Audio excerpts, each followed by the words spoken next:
رسول اللہ صلی اللہ علیہ وسلم جیسی ہستی پوری دنیا میں کہیں نہیں، وہ جو رحمت بن کے پوری دنیا کے لیے آئے تھے، اور جب جانے لگے تو کیا منظر تھا، پورا دین پورا کر کے گئے۔ دنیا میں جتنی ہستیاں آئیں، جتنے لوگ آئے، سب نے یہ کہا کاش میں زندہ ہوتا تو میں اپنے کام کو پورا کرتا۔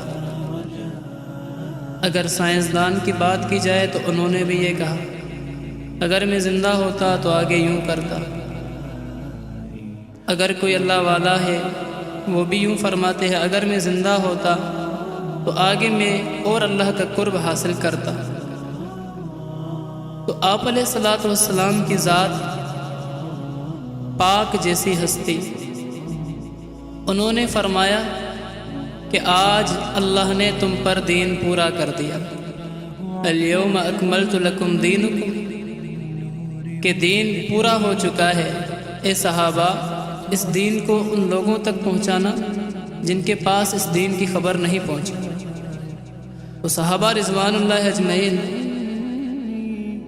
کی تشکیلیں شروع ہو گئی، اور جب معلوم ہوا کہ آپ علیہ الصلوۃ والسلام فوت ہونے والے ہیں، تو اس وقت حضور صلی اللہ علیہ وسلم کی وفات کے خوف سے صحابہ کرام رضی اللہ تعالیٰ عنہ کا جو رونا تھا، حضرت ابن عباس رضی اللہ تعالیٰ عنہما فرماتے ہیں کہ کسی نے حضور صلی اللہ علیہ وسلم کی خدمت میں حاضر ہو کر عرض کیا کہ انصار کے مرد اور عورتیں مسجد میں بیٹھی ہوئی رو رہی ہیں۔ حضور نے پوچھا وہ کیوں رو رہی ہیں؟ اس نے کہا کہ اس ڈر سے رو رہی ہے کہ کہیں آپ کا انتقال نہ ہو جائے۔ چنانچہ اس پر حضور صلی اللہ علیہ وسلم حجرے سے باہر تشریف لائے اور اپنے ممبر پر بیٹھ گئے۔ آپ نے ایک کپڑا اوڑھے ہوئے تھے جس کے دونوں کنارے اپنے کندھوں پر ڈال رکھے تھے، اور آپ سر پر ایک میلی پٹی باندھے ہوئے تھے۔ آپ ممبر پہ آئے، حمد و ثنا کی اور اللہ کی تعریف کے بعد فرمایا اے لوگو، آئندہ لوگ زیادہ ہوتے جائیں گے اور انصار کم ہوتے جائیں گے، یہاں تک کہ انصار لوگوں میں ایسے ہو جائیں گے جیسے کھانے میں نمک۔ لہٰذا جو بھی انصار کے کسی کام کا ذمہ دار بنے، اسے چاہیے کہ ان کا بھلا کرنے والے کی بھلائی کو قبول کرے اور ان کے برے سے درگزر فرمائے۔ تو جب یہ انصار نے سنا تو اور زیادہ رو پڑے۔ تو ایسی کیفیت پھر صحابہ پہ طاری ہوئی کہ صحابہ وہ بیان نہیں کر سکتے۔ حضرت ام فضل بنت حارث رضی اللہ تعالیٰ عنہما فرماتی ہیں کہ حضور صلی اللہ علیہ وسلم کے مرض الوفات میں حضور صلی اللہ علیہ وسلم کی خدمت میں آئی اور میں رونے لگی۔ حضور نے سر اٹھا کر فرمایا کیوں رو رہی ہو؟ میں نے کہا یا رسول اللہ صلی اللہ علیہ وسلم، آپ کے انتقال کے خوف سے اور اس وجہ سے کہ پتہ نہیں آپ کے بعد ہمیں لوگوں کی طرف سے کیسا رویہ برداشت کرنا پڑے گا۔ حضور نے فرمایا تمہیں میرے بعد کمزور سمجھا جائے گا، اور ایسے ہی ہوا دوست۔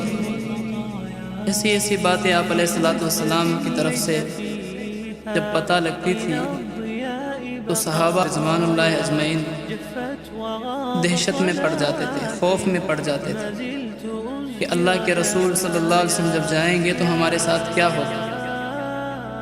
تو آج مسلمانوں میں وہ کام، وہ درد، وہ فکر، وہ اڑن سب ختم ہو گئے دوستوں۔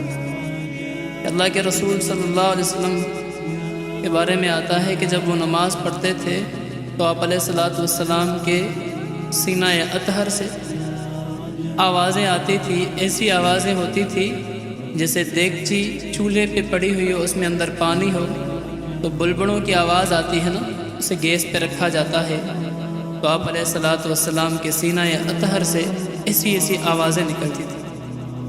ایک اڑن تھی، ایک درد تھا کہ پوری امت تک میرا دین پہنچے، اور پوری امت نے بجائے اس کے کہ آپ علیہ الصلوۃ والسلام کی قربانیوں کو سہارا ہو، ان کو مانا ہو، ان کو اپنایا ہو اور ان کے پیچھے کام کرنے لگے، لیکن باوجود اس کے آج پوری امت نے ان کاموں کو ٹھکرا دیا۔